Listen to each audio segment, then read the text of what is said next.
Bonjour, je suis Floriana Ribeil et je suis invitée pour parler de la maternité sur Maison Ambre.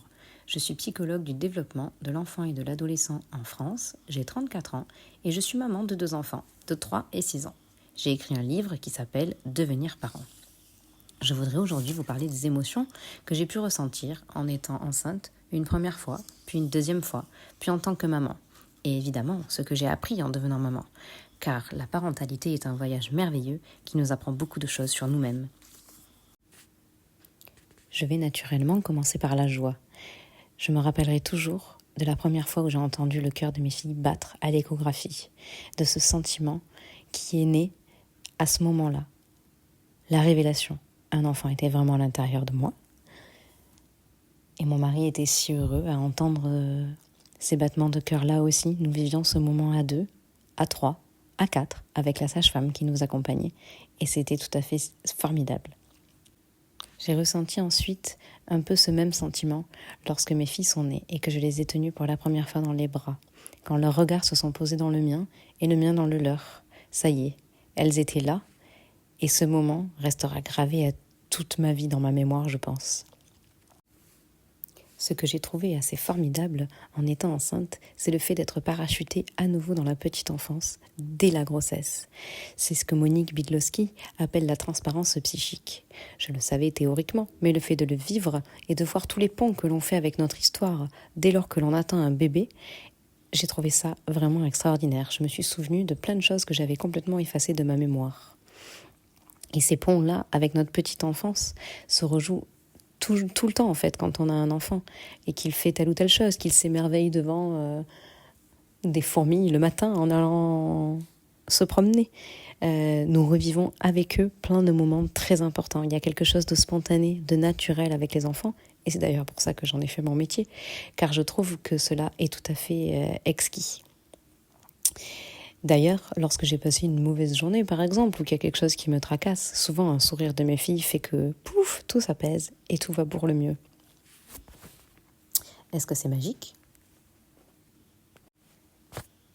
En parallèle de cette joie, j'ai aussi ressenti beaucoup d'inquiétude et un immense sentiment de responsabilité. Avec beaucoup de questions dès le départ. Élever un enfant se fait pourtant depuis la nuit des temps, mais je suis dans une position souvent réflexive et je m'interroge sur beaucoup de choses. Je me remets souvent en question et évidemment, j'ai des exigences élevées. Alors bon, je fais attention au burn-out parental, j'ai le bon profil, mais blague à part, il est vrai qu'il y a beaucoup trop d'informations actuellement, pas toujours sourcées ou bienvenues. Tout le monde peut émettre son avis sur telle ou telle chose et chacun a son mot à dire. Il est très difficile d'être parent aujourd'hui. C'est un témoignage que je reçois de la part de nombreux parents au cabinet et dont j'en ai moi-même fait l'expérience. Je me sens d'ailleurs prise au piège parfois entre des valeurs éducatives que j'ai construites avec ce que j'ai vécu en tant qu'enfant, ce que l'on m'a appris, de la part de mes parents, de mon entourage, mais aussi de mes connaissances de psychologue, de neuroscientifique et de ma pratique de psychologue. Alors évidemment, ma pratique m'aide, bien sûr, mais ça me perturbe aussi parfois, car je peux avoir l'impression d'être seule dans ce vaste monde. D'ailleurs, certains parents qui venaient me consulter avant que je sois maman me demandaient souvent si je l'étais, et ça me mettait plutôt mal à l'aise, parce qu'on ne demande pas à un médecin s'il a eu toutes les maladies pour lesquelles on consulte, pour qu'il nous soigne. Et pour autant, pour un psychologue, on se pose la question. Alors évidemment, je pense que je me sers de certaines choses que j'ai apprises en tant que maman dans ma pratique de psychologue, mais l'inverse est surtout vrai. Donc oui, c'est un atout, mais ça n'empêche pas les erreurs ou le sentiment d'échec. Je galère comme tout le monde. Par exemple, je reçois beaucoup de familles avec des problématiques autour du sommeil, et pourtant, il y a eu des soirs bien éveillés à la maison. Et dans ces périodes, je ne pouvais pas les soutenir ou les accompagner d'une manière suffisamment bonne, car j'étais moi-même impactée. La parentalité est en constante construction, ce qui est très très enrichissant. Je suis émerveillée par tant de découvertes et de redécouvertes sur mes filles, sur moi, sur mon mari, sur mon couple, sur mes parents. Avoir des enfants fait bouger les lignes et ça les colorie, ça les rend étonnantes, pailletantes. Alors, qu'est-ce que j'ai appris en devenant maman ? Eh bien, tout d'abord, à lâcher prise. Si, j'y arrive de plus en plus. Les enfants nous incitent à ralentir. J'en ai d'ailleurs fait l'expérience à 2 reprises. Après ma première grossesse, j'ai voulu tout reprendre comme avant, le travail, le sport, les activités. Mais évidemment, c'était au prix d'une fatigue extrême. Et puis, lors de ma deuxième grossesse, j'ai carrément été allaitée 2 mois et demi avant la fin. Lâcher prise oblige. J'ai aussi appris à demander de l'aide. Il est impossible de tout faire tout seul en tant que parent. On dit qu'il faut un village pour élever un enfant, et c'est tout à fait vrai.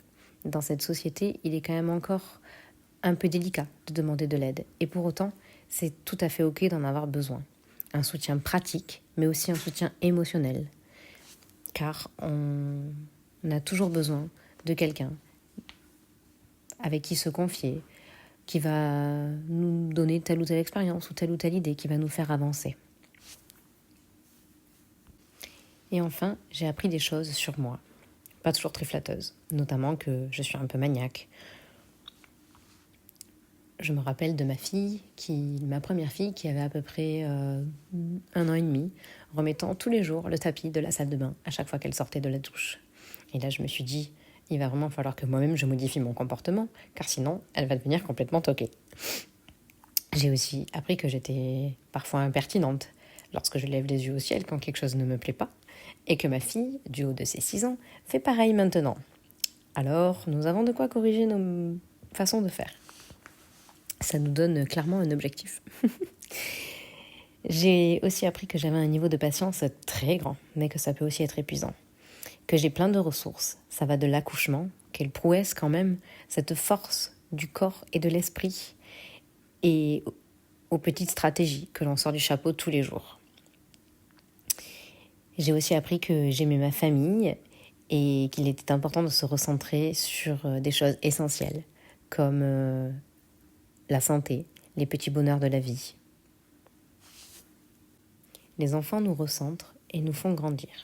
On ne naît pas parent, on le devient. C'est une phrase de Dolto que je trouve très parlante. La maternité, ou si je puis dire la maternalité, pour parler du processus de construction d'identité de mère à travers chaque vécu, chaque histoire, m'intéresse tout particulièrement. Je vous ai fait part de mes émotions et peut-être que vous vous êtes retrouvés sur certains points, mais chaque mère et chaque père construit sa parentalité. Chaque maternalité et chaque paternalité est si singulière que ça les rend exceptionnelles. Mon livre, qui s'intitule « Devenir parent », retrace ce voyage du désir d'enfant, en passant par les 3 trimestres de grossesse et même par le 4e trimestre, après la naissance de l'enfant et de ses parents. J'incite les couples, hommes et femmes, à se poser des questions, à avoir une parentalité éclairée où chacun peut se sentir au mieux. Et j'en profite pour faire aussi un peu de prévention face aux différents changements, mais aussi aux dépressions, aux ruptures, à des sujets un peu plus délicats dont on parle moins avant d'y être parfois confronté. Ce livre rassemble les sujets que j'aurais aimé trouver dans un seul et même ouvrage en tant que future ou jeune mère.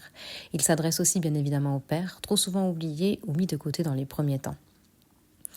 Je remercie Ambre de m'avoir contactée et de m'avoir fait confiance. Et je vous remercie grandement pour votre écoute.